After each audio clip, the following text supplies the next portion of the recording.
Welcome to the TryPod, where we break down the NRL every game, every week from a punting perspective. I'm Jacob Wynn, and here I am to preview round 15 in the NRL. We don't do a regular recap show anymore, guys, so I'll try and use the start of the preview to quickly touch on sort of what happened in the prior round, as well as always owning up to best bets. Again, the reason I'm not doing the regular recap, just to conserve my time to ensure I can keep delivering for the preview. So try and give you my big takeaways from the round that was, along with best bet results. I didn't deliver, unfortunately, with my results last week. Went 1 and 2. The Storm was comfortable enough on Friday night. And then you go to the Bunnies game, like 12-0 up. You're loving that when you got plus 8.5, even 12-6 lead into the second half. But as they have on numerous occasions this year, the Raiders romped home. It was 30-0 to Canberra in the second half. Like Cody Walker got injured. Someone asked me a question about Ethan Sanders, and I started talking about Ethan Strange a week ago, saying I think he's got rep footy written all over him. He had two really big individual tries that swung that game for Canberra. And I thought South should have stopped those, but special players can do special things. It was a magical finish for Papa, you have to say that. He got a late double. And you know what? Souths, who usually are good for fighting for 80 minutes, actually sort of gave up. You could see the moment their hearts broke with about 10 to go when they were out by 10 or 12 points. And unfortunately, that one just wasn't going to go our way. You could say the Canberra comeback was predictable, but the Raiders were the only team in the comp that had played 14 straight games, and they played in Vegas as well. And I strive to bet on teams in optimal weeks where they can succeed, hopefully, but also I look to bet against teams in periods where they could struggle. Canberra certainly defied my thinking, defied the bet, and then it was a similar story, but even more extreme. I got the New Zealand Cronulla game really wrong, didn't I? And that's why I went 1 and 2. New Zealand shocked me. Their ability to play, a far fresher home Sharks side off the park, where it was the New Zealand were far more intense, far more enthusiastic.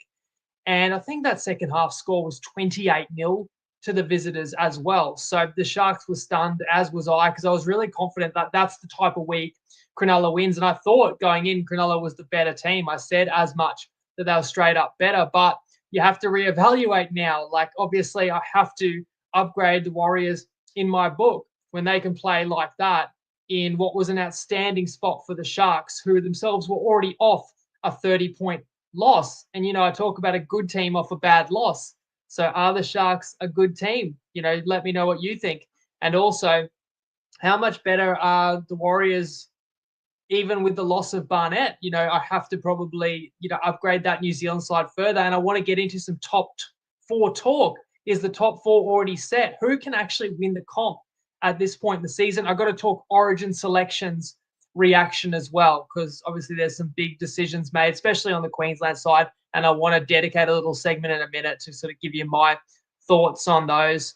But I owe you best bets.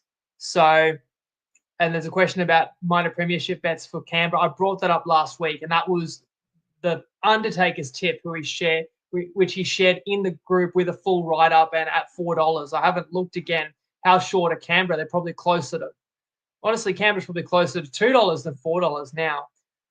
The Sharkies, some comments about the Sharkies, like those back-to-back games by the Sharks, yes, there was a bye in between.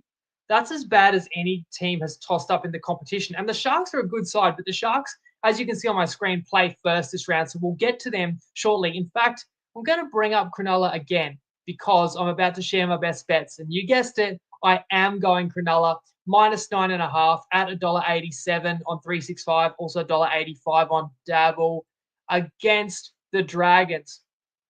I know what you're thinking. The Sharks have let us down. I think the Sharks have been 2 of my 3 losses in the last 3 weeks, and they've only played twice in the last 3 weeks, and both times they were significant favourites and blown off the park. I just think this is a pivotal game. I can't completely explain why Cronulla's been that bad, but you're catching a depleted Dragon side as well that's really struggling, and Cronulla just have absolutely no excuses. They're at home, near enough full strength. Mulatalo's back off these horrible losses. This is still a Sharks team that's been, 2nd, 4th, 6th every year under Fitzgibbon.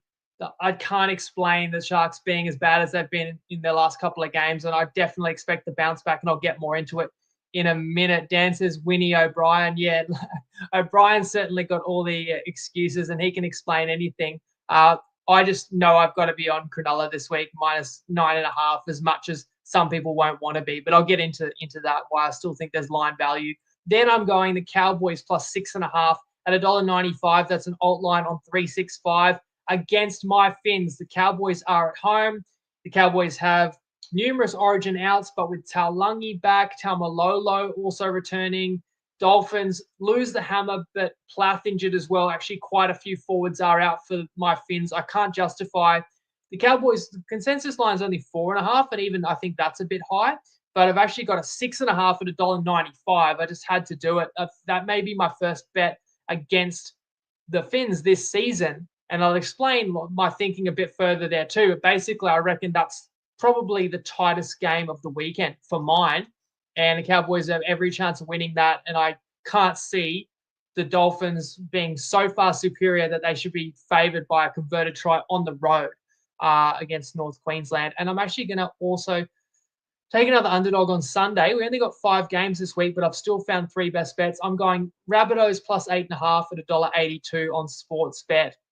Rabbitohs play the high-flying Bulldogs, but with 4 key men out for the Doggies, though Preston does come back. I basically just think the Bunnies can keep this close enough, and I was probably prepared to leave it at 7.5 and at 8.5. Just feeling these Origin-affected weeks, there's a lot more unpredictable footy and new combinations. As good as the Dogs have looked, last time the Dogs played without their Origin men, they were blown off the park by my Finns.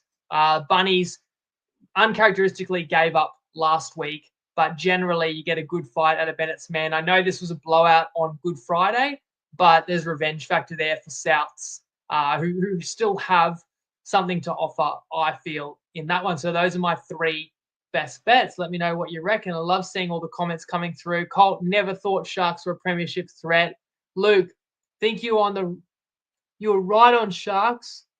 You're right on Sharks this week. I was on Wars last week. Well, you picked it there. Can't read every comment, so can't always understand the context of every comment. Sorry. Luke, tried telling you Hines shouldn't be in the halves. Just comment. 3rd time's a charm.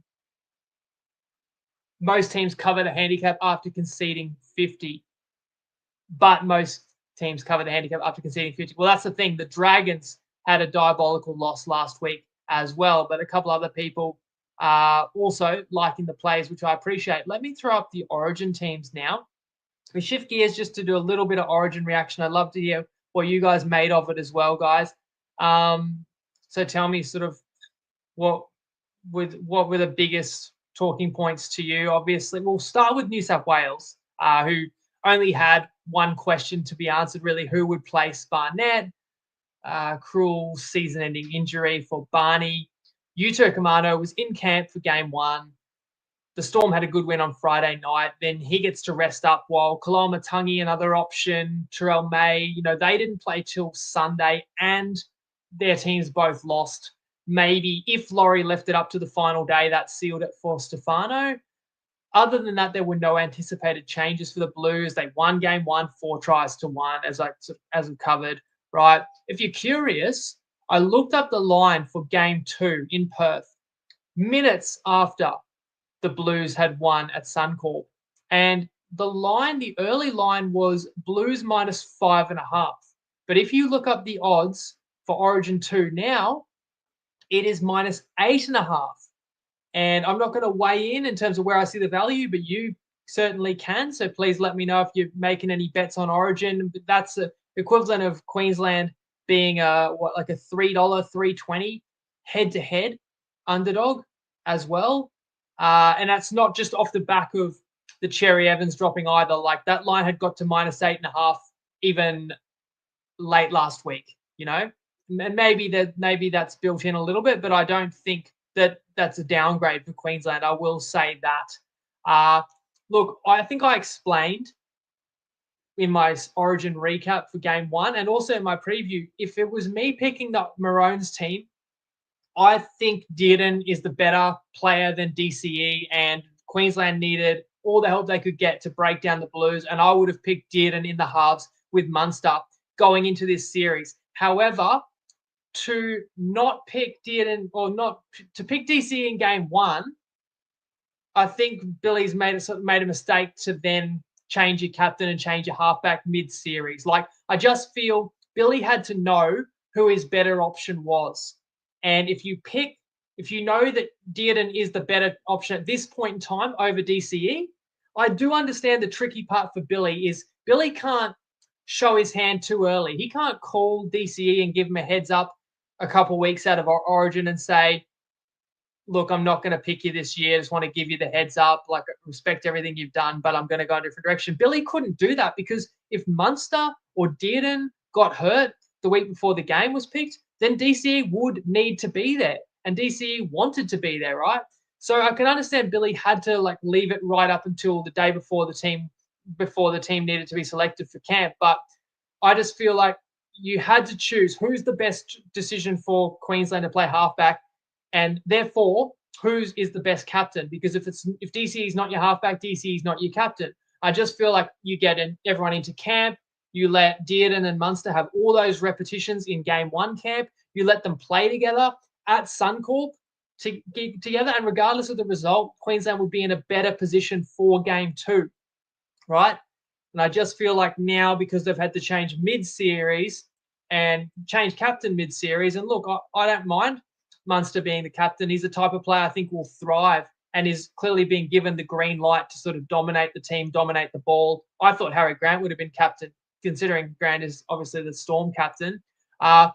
It's just that basically Billy has used game one to make this decision. I mean, DCE did not stand out to me as really having such a poor game. I said in the recap, it's not Cherry Evans' fault that he's 36 years old now and he's just not the same level of player as his counterparts like Mitch Moses and Nathan Cleary on the other side. That's not DCE's fault.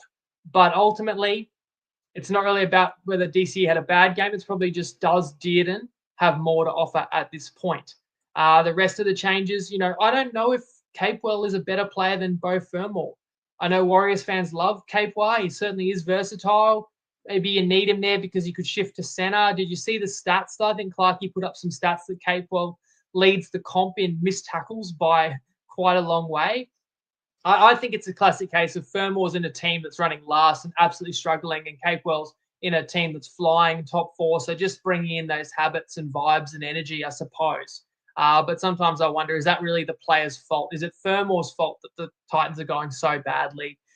You look at Kurt Mann at utility there. Like, he doesn't scare New South Wales. Some people are shocked that Liero is named to start. But to me, who starts, it doesn't really make a big difference. You don't know if that's how it'll be on the night. And it's much more about the minutes they play. And I would still assume that Carrigan gets the bulk minutes. And I have to also raise this question. Why is Ezra Mam the 18th man? I just feel like Queensland needs fans behind him, and you're going to pick a player who is very controversial, who has been booed by his own home fans in Brisbane. I was thinking about Queensland's options this year, and the thought crossed my mind, Ezra Mam, purely on ability, I get it. But then I thought to myself, you just don't pick him this year.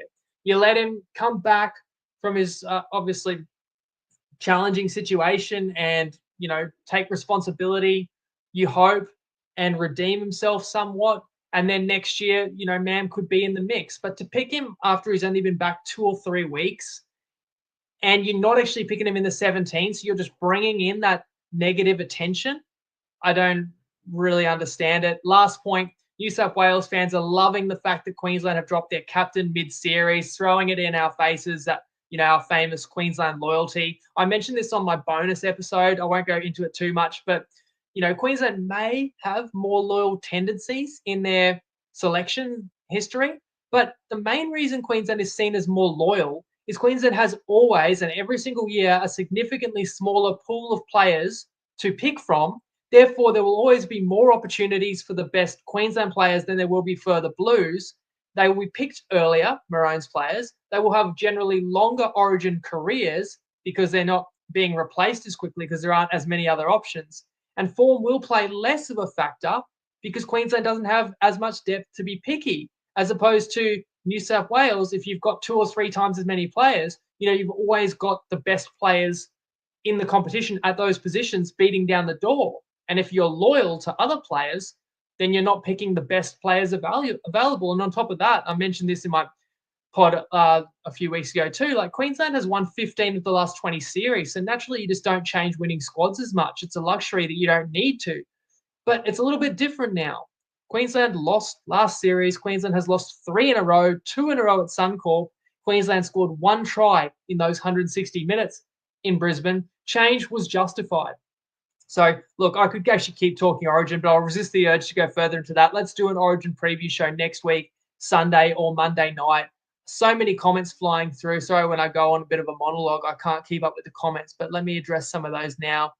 Bunnies, the Papali milestone, the Raiders were never losing. The good old were never after the fact. Look, if the Raiders had lost, everyone would have said, of course, the Raiders lost. They played 14 straight weeks. The bias, the draw is so unfair. And Ricky would have been the first to say that he would have blamed the draw. And actually, I thought the Bunnies were every chance in that game, but as I addressed earlier, it violently swung. The Dogs will smash the Bunnies, who lose Mitchell and Keon. Keon's playing. Keon was overlooked by the Blues. Of course, you lose Latrell Mitchell, but Jai Gray is a good replacement there. We saw what he did earlier this year. Blues, too tough, too strong, 13+. Whitewash incoming. I did give you that tip in the Origin preview. Blues, $3.80 for 3-0, and they're now about $1.90 for 3-0. If the Blues click, Queensland are gone. New South Wales 30+ has just been commented by Barney, who's a staunch Queenslander. Queensland had to change it up. Dearden, more to offer with his running game. Oh, I agree. That's the style that Billy wants to play for sure. DCE was good. Now we don't have a halfback. Like, that's the risk as well for Queensland. Neither of them a natural halfback in the halves who's kicking, as opposed to New South Wales has 2 natural halfbacks, which is double the sort of last tackle options in terms of kicking. Dearden is mid. Billy and Peter V'landys have 2 things in common. Money. Queensland forwards still get thumped. Dan Lever remembering the good times with Fermor when we had him for some try scorer bets back in the day. How does the pack get done? And he makes it worse and decimates the back row. That's the question for Billy Slater. The thing is, I think, without me going into the game, the Blues have the better team, so there was no magic pill. There was no player or players out there that could save Queensland. I said that, in the series or in the game 1 recap as well. Okay, only 5 games to cover, so we did some side notes there. Of course, I want to cover what's most topical to you guys, what you're interested in, and what you're having conversations about with your friends and at work, right? So, you know what? Actually, let's spend a minute on top 4, right? I'll bring up the ladder. Because my question I pose to you is the top 4 done now? With that win, and again, shout out The Undertaker. He gave out Raiders. They are not currently top, but the Raiders are yet to have a bye. The Raiders are 11-3. The Dogs are 10-2. So the Raiders have played 2 extra games than the Bulldogs. That means the Raiders, who are idle this week, still have 3 byes yet to enjoy. You got $4 about that from The Undertaker. The other games the Raiders have really are friendly. Not too many contenders, if any, in there for the Raiders. They've played the bulk of their tough games. So pretty much lock in the Raiders for top 4, and I think that's a great bet, that minor premiership bet.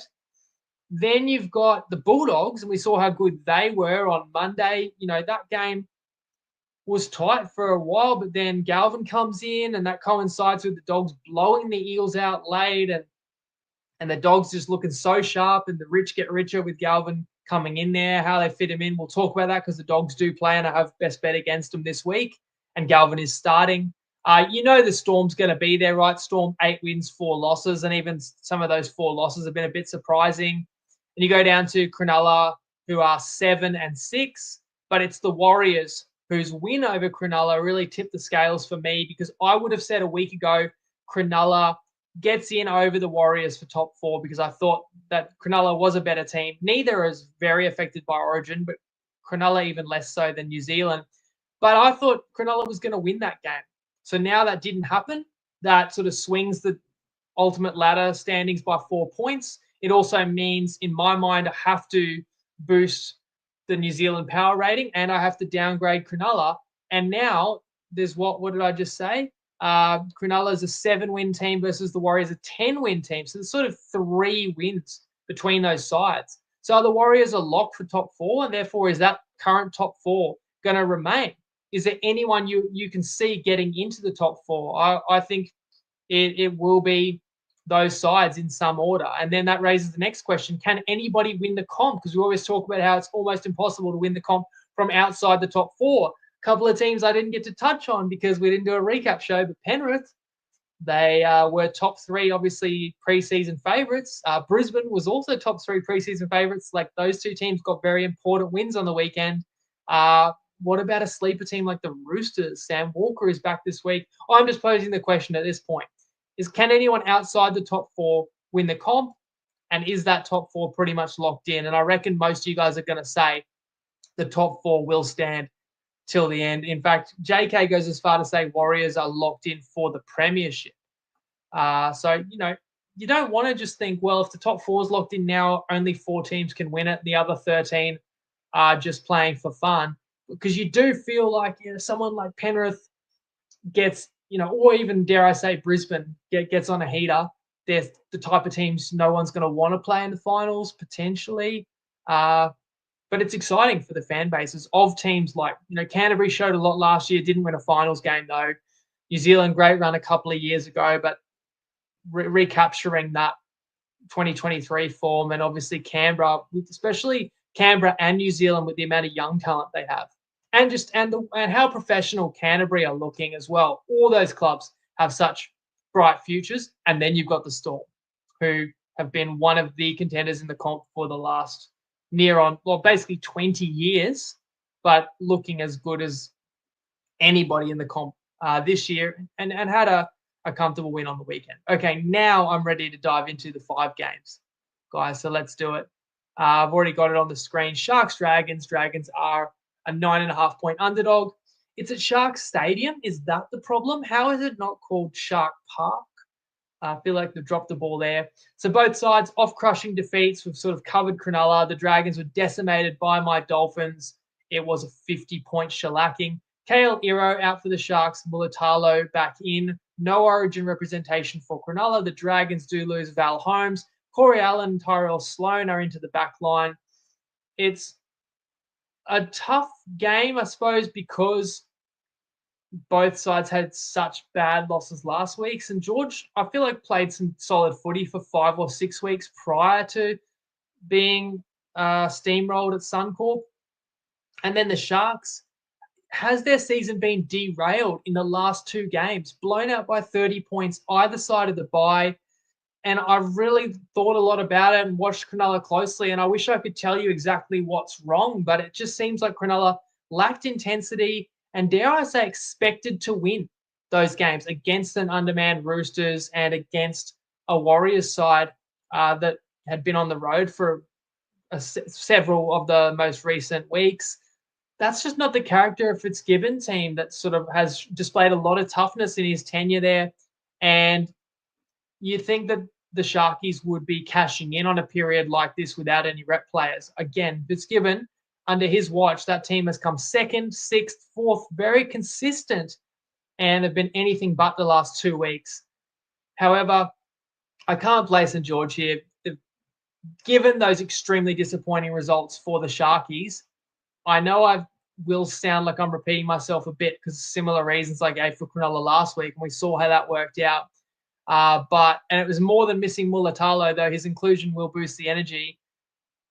I will say, if there's just something festering under the surface that I can't see about Cronulla, then maybe they'll continue to underperform. But failing that, I think the Sharkies step up in a must-win game, full strength at home. Yes, it's a derby, so you could argue that makes it closer, but that should amplify Cronulla's intensity, which has been lacking. The Sharks are superior in every facet of the game to mine. Like, it's a better forward pack. They've got the more explosive backs. They've got the better halves, better bench, better coach. And maybe this line would be greater. It certainly would be a lot higher if Cronulla had been performing. But the thing is, that's offset by the fact that St George were flogged last week too. So I get it. It is a pretty high line. 9.5, 365 is the best bet. It's 10.5 in other places as well. I just think the Sharks will be out for blood here. I know they've cost me as a favourite 2 of the last 3 weeks, but I'm going to give them one last shot here to show some character, show a response, and lay it all on the line and right the ship. Now, 2 of our sharpshooters also have their best bet on this game, so I can't wait to hear. Let's hear from Benny Williamson first. It'll be a try scorer angle. G'day TryPod fam, as always, thanks to the lads for having me on. Apologies for those following me in over the last couple of weeks. Got to 5 and 5 and dropped the last 2, so we're at 7 and 5. Not going to rest in our laurels. We've got some diabolical pricing on the wingers this weekend. We're going to go with Braden Trindle priced at $4.25 and Bet365. Left halves are striking against the Dragons at around 42% this year. He's well below his try scoring record from last year. He picked up 10 last year. He's only got the 2 so far, but both of those have been at Shark Park, and the Dragons have had left halves go in 2 of the last 3 rounds. I think it was Mam and Nikorima having a bit of success against them. Trindle's a great runner, and he always aims up at Shark Park, and at $4.25, happy to take him on. Best of luck, lads. Let's go. And let's roll straight into Undertaker's tip. G'day guys, my play of the week, I'm going to go against my brand and take an over, 47.5, $1.91 Bet365 in Canberra versus South. There's been 5 games played in Canberra this season and only one of them has failed to hit 52 points or more. There's been some huge scores we've seen there. Nice sunny day on Sunday in the nation's capital. I'm expecting more of the same. South are getting a few key players back which will help their ability to score points. Sorry guys, geez, I thought Undertaker was drunk. I'm like, did I mishear that? He's talking about Canberra, nation's capital, and then I realized I'm playing last week's tip. So let's just call that a victory lap for Undertaker, because he had over 47.5. It lands 48, and he got those late tries by Papa. And then they gave Papa the conversion, which would have been a pretty simple kick for a normal regular kicker, but they gave it to Papa, who actually slotted it. And Undertaker won by half a point. My apologies. I played the wrong clip. I do have the correct one here. G'day TryPod, my bet of the week is going to be one I tried a couple of weeks ago and failed at, but that's Cronulla Sharks not to trail in the game at $2.70 on Bet365. Look, if we go 1-on-1 on these kind of bets at $2.70, we're making money, so I'm going to give it another crack. The Sharks have been absolutely horrible the last 2 weeks, getting flogged by the Roosters and the Warriors at home. They're back at home again, unaffected by Origin. Surely they come out with their hair on fire. You can only imagine the mood at training the last 2 weeks. Desperation's going to be an 11 out of 10. They've got to get right against the Dragons. So I'm going to embrace a bit of variance. They're going to come out stronger. I don't think they're going to give up the lead. $2.70 looks like a good price. Let's go for it. Good luck. 11 out of 10 desperation. Love it. Undertaker. So he's seeing it similar to me. I know you've got to have a bit of faith to take Cronulla. But then again, it's against the Dragons, who were probably even worse last weekend. Let's move to Friday then. Titans, Seagulls at Seabus, Manly, a 10.5-point road favourite. Speaking of teams that had bad losses last round, now here's a genuine question for you guys. What's a worse loss? Is it being pumped from the outset of the game, pretty much 2 sets in? You can tell it's going to be a long night like the Titans were by the All Blacks on Saturday night. Or is it worse to lose in extra time? From a punting perspective and a tipster as well, I can tell you it definitely hurts more to lose the close ones, but especially if you're Manly, they blew a 3-try lead as well before losing in extra time. They gave up the lead, then they got it back and then blew it again. So that hurts Manly a lot. And Lehigh Hopewadi was lost early in that game. And if Hopewadi doesn't get injured, maybe it's a different result because Manly would have had a bit more to offer. He's been in that great a form. And of course, then you don't have to shuffle your multiple players in the back line. That's all part of the game, but it definitely hurt Manly a lot because Lehigh Hopewadi, in getting concussed, also dropped a 6-pointer as well. And of course, that compounded the fact that Turbo was already missing. But as you can see from the team list, Tom is back this week. So is Saab. No Origin reps for the Undertaker's team.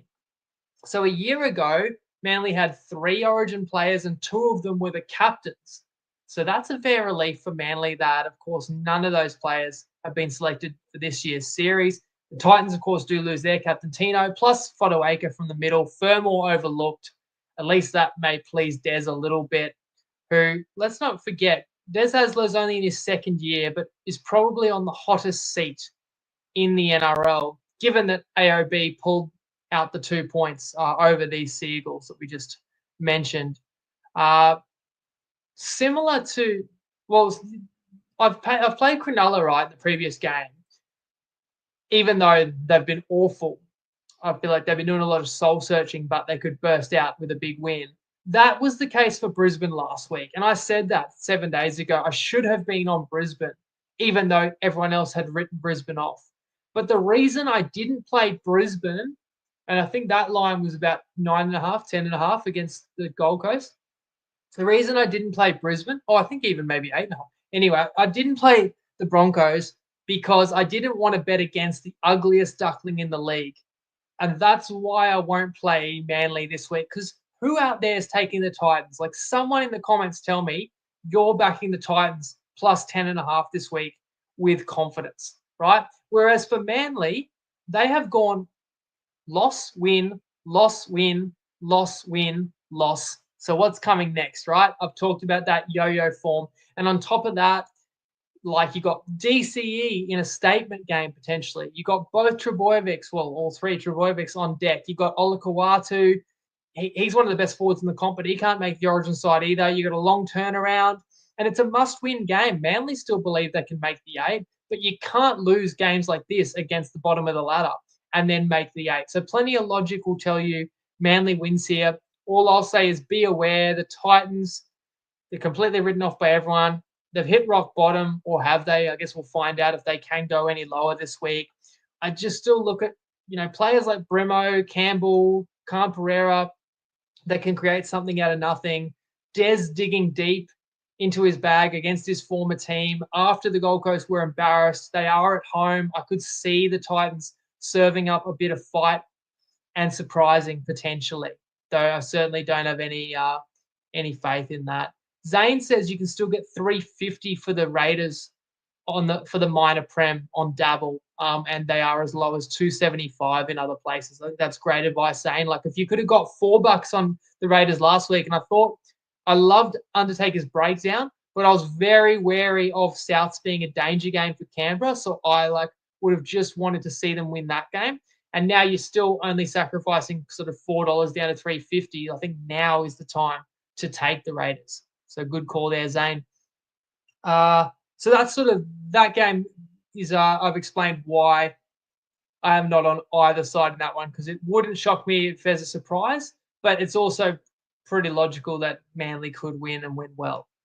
That's Friday night, singular game. Then we have a double header on Saturday as I scroll to Knights Roosters. We talked about the comeback or the blown result by Manly. And the other side of that was, of course, the Knights.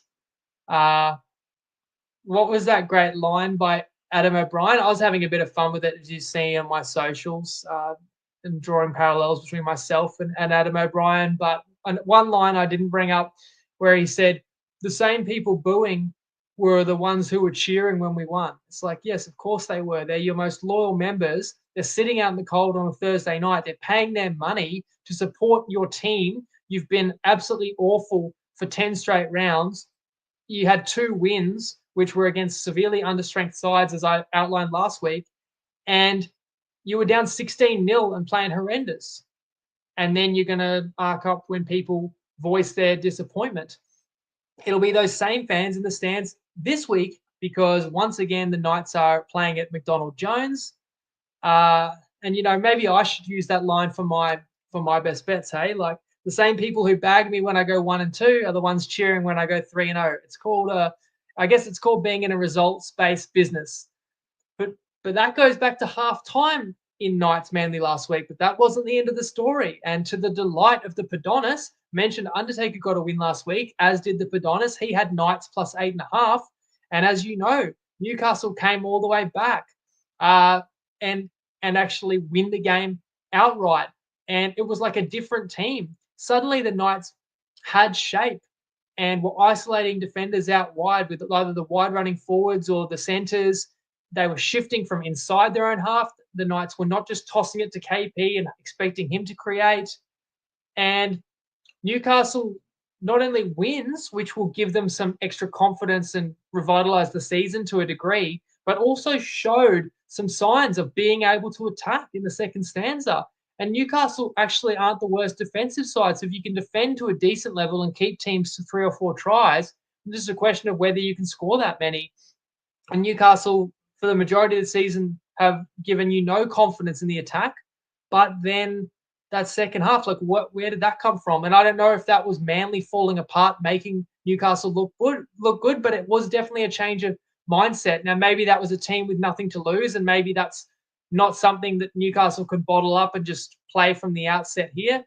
But it's something at least to pay attention to, as opposed to the Roosters, who were on a bye last week, are probably at this point are a tougher challenge than Manly, because of course Manly had no Turbo, Hopewadi got injured. But speaking of weapons missing, the Chooks of course have 5 Origin representatives. So there is no Rob Toyer, there's no Watson, Crichton, Collins, Lenu this week. But the Roosters do get back Nafua White, and Sam Walker returns. He played New South Wales Cup last week, and of course he did his ACL a year ago, and this is his first grade game. So Savala goes to 6, Sandon Smith is at 14. Nwanga Ntuaze moves to centre. Dom Young is on the wing before he then transfers to Newcastle after the game, is what I hear. So that makes Young an interesting player to watch. Newcastle lose Ponga. Frizzell got injured. Sharp goes to fullback. Hastings is in for the first time this year at 5'8". Crossland is at 13. So lots of chopping and changing for both of these teams. And I'll sort of go off on another tangent here. Like I always say, I love the challenge of the Origin affected weeks. I don't hate the current structure. It seems topical for people to say, well, we need to change this. Too many good players missing regular NRL games. How do you guys feel about that? I don't mind it at all. I hear people saying, oh, they hate it. It affects the credibility of the competition because the best players are missing sort of in and out of the teams for like 6 weeks. Is it that bad? I feel like in these games, you see other players step up. You see some fresh faces. You see some opportunities for players that have been knocking on the door, or you see some players of the future. And I feel like it tests the depth of teams a little bit, and it tests the guile of the coaches. I mean, is the quality drastically worse? I guess ultimately for me, when I watch a game of rugby league, as long as it's played with effort and intensity, and often younger players and fringe players provide that, I still think it's an entertaining game. It might not, of course, be as sharp. I've got no issue with it. I don't know what the better alternative is. I don't want to shut down the season for a month. I think that's a can of worms there, right? Just to play the rep footy. What does everyone else do? And you have to have Origin this time of year. I think the broadcasters demand it based on the ratings. So I think the way it is not that bad. Whether you could condense Origin a little bit and go like a Wednesday, and then the next game was a Sunday, and it was only a week and a half or 2.5 weeks later, not 3. I don't know. Like then it would be a smaller portion of the season that would be affected. And look, the fact that the best players play Origin and somewhat should be an equalizer, because in theory, you take the best players out of the competition, it should even things up, because generally the better teams would have more rep players. Of course, it doesn't always work that way. And the Roosters were bottom half of the ladder this year and still had 5 Origin reps. Newcastle only 1. I said at the top, don't sleep on the Roosters. Like you saw what a different team Parramatta have been since Moses comes back. And I just wonder if Walker can have that similar impact. And the ladder is congested enough that the Tricolours are very much in the top 8 hunt. And then I guess anything can happen, although I often am one to say you don't win the comp, or you can't win the comp from outside the top 4. But you can. It's just very unlikely. But, not everyone's going to win the comp. But seems like the Roosters, the Broncos, the Panthers, you get into that 5th to 8th range and you get a win that week, and then you play somebody who lost in week 1 of the finals, and these teams can make a prelim run. It's still open for anybody, really. Where am I at? This week, the Roosters are on the bye. That would help. But Newcastle stays at home and played 9 days prior to this. So no excuse, although when I say no excuse, if anyone can find an excuse, you know who can. I do expect the Roosters are going to roll here, though, because they do have the better coaching, the better leadership. I just won't bet this line because it's over a converted try. If I didn't mention, the Roosters are 7.5 point favourites, and that Newcastle roster still have enough pieces to be competitive in this when the Roosters, as I say, are short 5 rep players. Let's move to later Saturday, where I do have a best bet at Queensland Country Bank Stadium. And my best bet is Cowboys plus 6.5 at 195 on 365. And that's in the alt line. Let me explain why that is soon.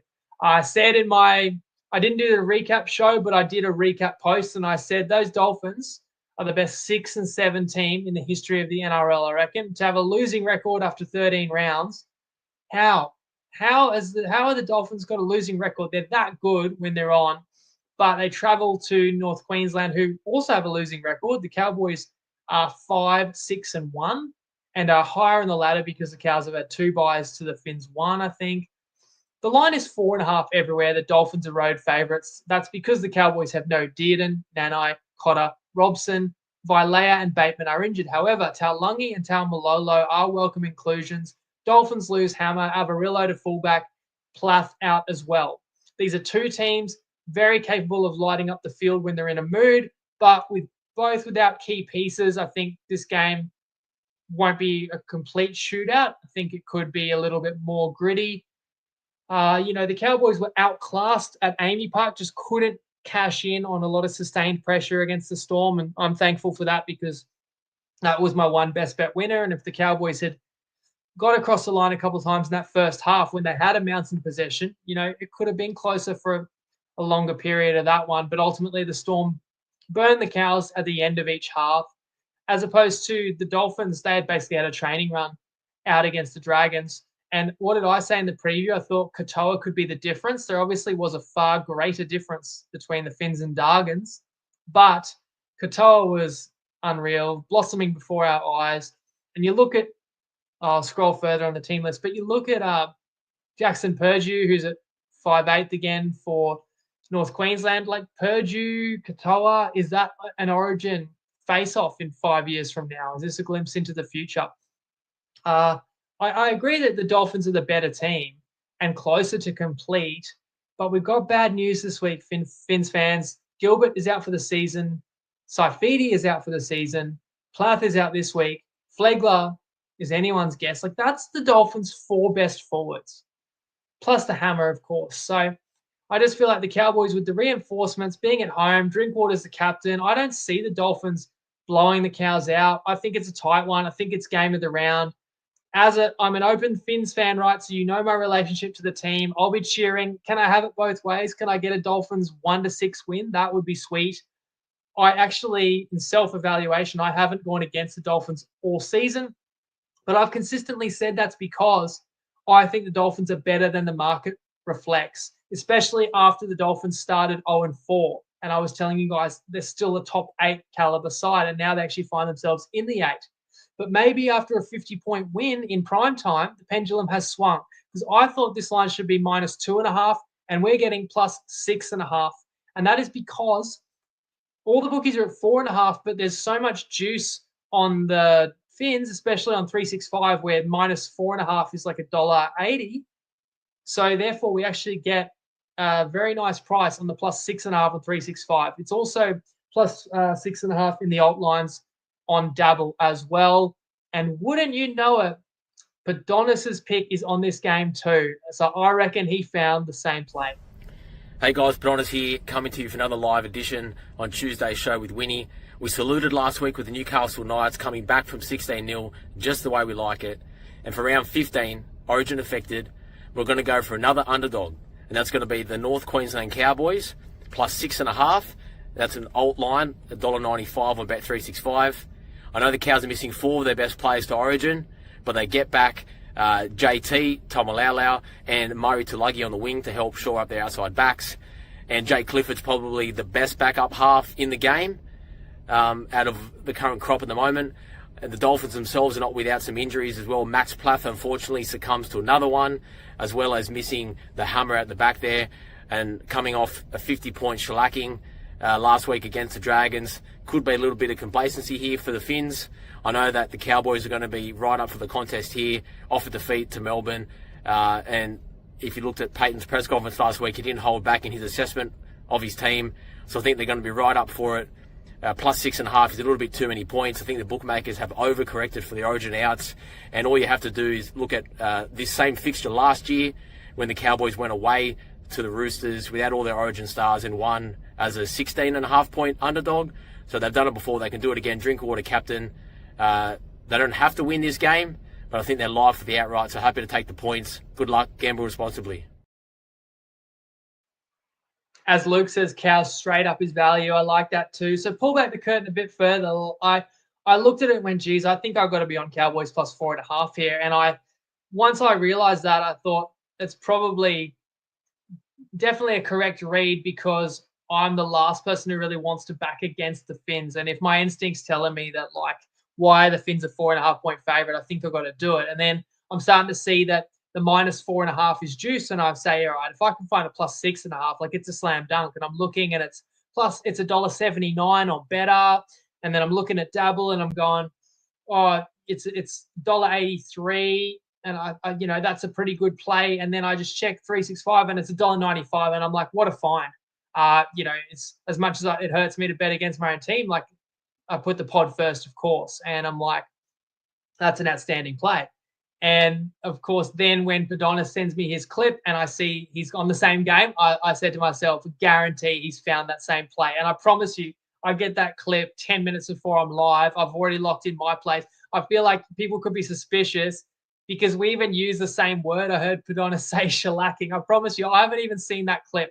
I don't have time to watch the clips the boys send through to me. Like, I barely have time to even organize the sharpshooters because we make sure all of us are selecting our plays in the window after teams are released. So it is a tight window, and I've just got to do the pod and the audience justice of preparing in every minute and second I've got. Plus, a little bit goes into sort of creating this online studio, uploading sort of the graphic assets on my notes, going live in several locations. Anyway, I promise you that's completely independent.